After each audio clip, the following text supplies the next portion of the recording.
from Rackets. From Matt Taibbi, are we in a soft civil war? Indeed, are we? He writes, I'll try and go quick because he does write a lot, but it is interesting. On Sunday, April 27th, Donald Trump Jr. joined an event in Bulgaria hosted by a controversial crypto firm, Nexo. Nexo in 2023 was fined $45 million by the SEC. We get it. The visit by Trump Jr. coincided with a sharpening public relations campaign at home. Former Treasury Secretary Stephen Ratner argued in the New York Times that we're witnessing a new low in corruption after the Trump meme coin. He goes on to say, it also came days after 200 former diplomats and security officials signed a group letter titled, quote, The Assault on American Democracy, a call to action, featuring signatories like Susan Rice, Anthony Lake, and impeachment witness former Ukraine ambassador Marie Yovanovitch. The letter contained eyebrow-raising language, quote, Many of us have served in countries where democratically elected leaders followed a path to autocracy, and we know this crisis requires an urgent and unified response. Waiting passively for the electoral calendar to fight back does nothing more than give the administration additional time and running room to impose its authoritarian stamp. No American can afford to be a bystander. Each of us in different walks of life must speak out, mobilize, defend our way of life. The moment requires nothing less.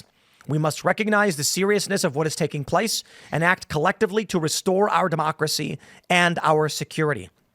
He goes on to mention the word mobilize has been appearing a lot in op-eds and political speeches. He says the recent letter received no press outside of Bulgaria, making it necessary to reach out to signatories like former CIA intelligence officer Ann Gruner to confirm authenticity. The call for ex-officials to act now instead of waiting passively for the electoral calendar appears to have been organized by former ambassador to Bulgaria, Eric Rubin, who gave an interview about it on Bulgarian TV Saturday. Rubin has not responded for requests to comment. He goes on to mention the first 100 days of the Trump admin have been marked by blunt offensives against political opponents, from executive orders targeting law firms like Wilmer Hale, Perkins Coie, Jenner and Block, and the firing of career officials, the National Security Council, the DOJ, to the stripping of security clearances for figures like Kamala Harris and Hillary Clinton. These moves prompted a cascade of news stories describing an unprecedented assault on the constitutional order, and those increasingly are accompanied by editorials calling for mobilization or revolution. Now, there's more. He mentioned David Brooks calling for a national civic uprising, J.B. Pritzker calling for mobilization and mass protests. Not to mention, I will add to this, the judicial coup with more universal injunctions against Trump than any other administration and 220 lawsuits. Right now, he is calling it a soft civil war. Eric Weinstein called it an administrative civil war. The question then is, are we actually in this conflict? And does it get worse? It gets worse.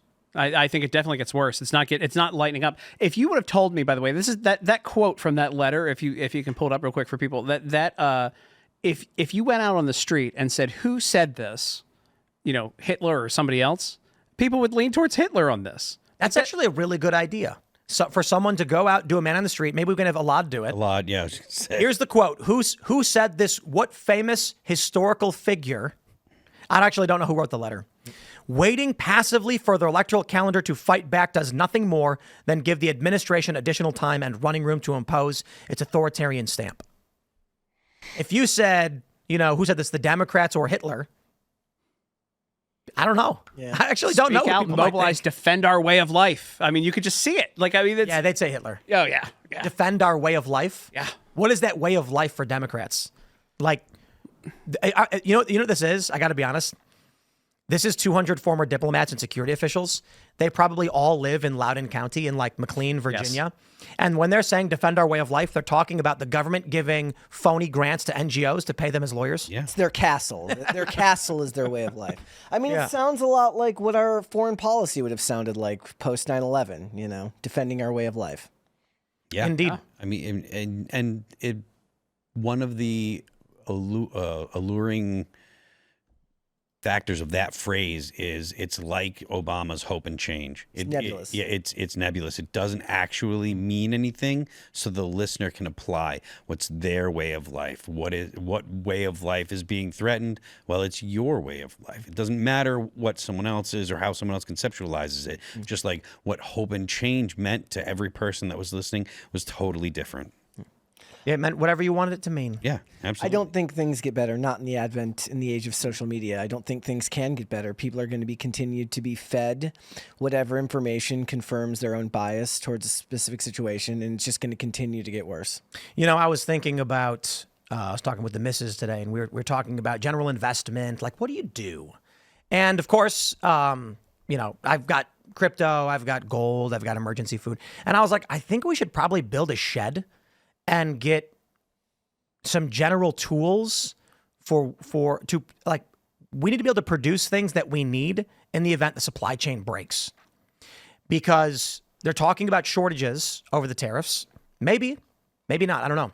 There's already reports that shipments from China for the month of April are basically gone. Yeah.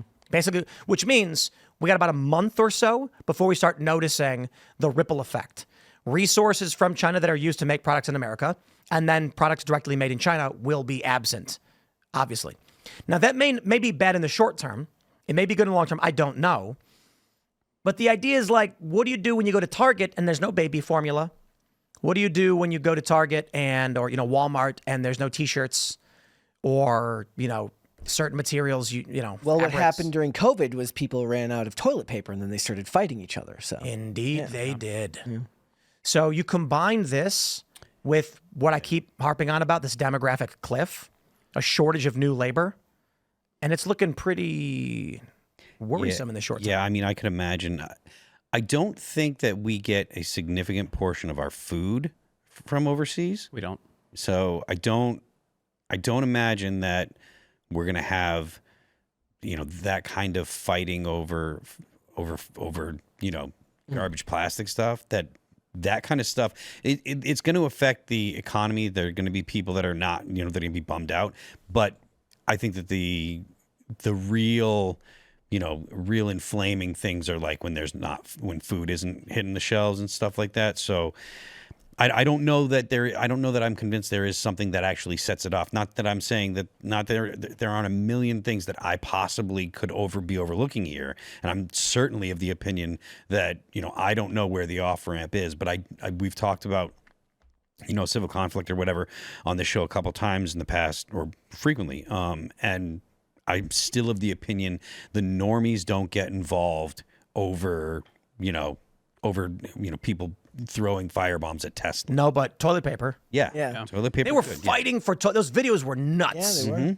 I was always like my perspective on it as like a dummy was like, it doesn't seem like the fighting would really begin. I'm not talking about political fighting, but the general population until food shortages came, because we have so much technology and general convenience that people have been kind of zapped into a sort of zombieism where they're not really taking stock of what's going on in the world. But once the food shortages come, but now they can't get a new iPhone and the food shortages. What you're talking about isn't political strife though. That's like end of the world stuff. No, that's what I'm saying is like when I think about what pushes someone towards a specific political message could be that type of food shortage. I'm not worried necessarily about that point where society totally collapses and then people are fighting in the streets for the last can of beans.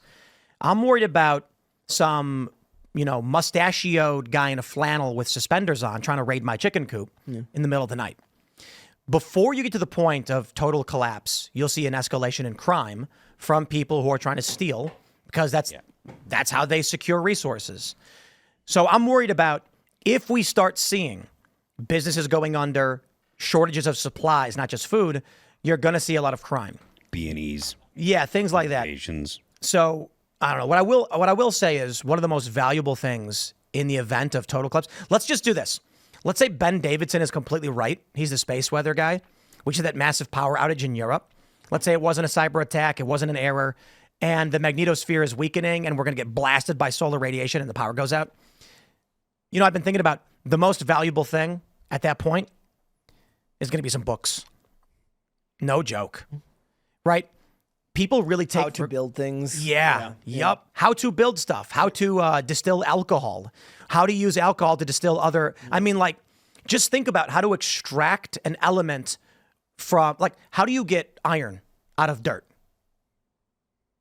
You're looking at me. I don't know. I gotta go find a book. Let me find a book. Yeah. And there are people who know this stuff, like how you find an iron deposit. Not enough people, though. How do you separate the iron from the other? Like, how do you get the heat? How do you get a fire hot enough to actually smelt? And it's crazy that, like, this is commonplace back in the day, but very few people know how to do this stuff. And you won't have YouTube to look it up on, which is how I fix everything. This is something that, like, if you pay attention to the prepper community, like, one of the things that they say all the time is, like, these things should be your hobbies now when they can be hobbies. You should be learning, like Tim says, get chickens. You should have that stuff, as a hobby. So that way, if a time ever comes where you need it, you're valuable to your community. Because if you're a blacksmith and you make knives for fun, or you make whatever it is for fun, right? If something like that happens where there's a significant issue with the way our society works, and we have to rewind the clock by 150 years, then you become one of the most popular guys in town, because no one can come and steal your knowledge of blacksmithing. It's not like you have a thing that people can come in and kick the door in and take from you. Except you do know why Smith is the most common name, right? Well, because there was a lot of blacksmiths. No. Why? Because there's one blacksmith who did it a lot. Because when war broke out in Europe, they would never send a blacksmith to war. Yeah. And when conquered, the conquerors would not murder the blacksmiths. Yeah. But so the Smiths were able to have lots of kids. That's my point. Like, if you know how to do something, whether it be blacksmithing or whether it be farming or whatever it may be, like, if you're a gardener and you have, like, this big massive garden, it's like you become valuable, and Yes. while you have the time, it's not a bad idea to make one or some of these things into a hobby when it's Can you imagine like what's going to happen if these shortages get really bad and we do see the economy just train wreck? What's a like feminist dance major gonna do? Yeah, it's like you show up on the farm and it's like they'll do what they've always done. If you want to eat, you gotta. If you want to eat, you gotta work. There'll be OnlyFans, but in books. Yeah. Have we had that in history before? That'll be. Thanks for checking out this clip from Timcast IRL. Make sure to watch the show live Monday through Friday at 8 p.m. Subscribe to this channel, and we will see you all there.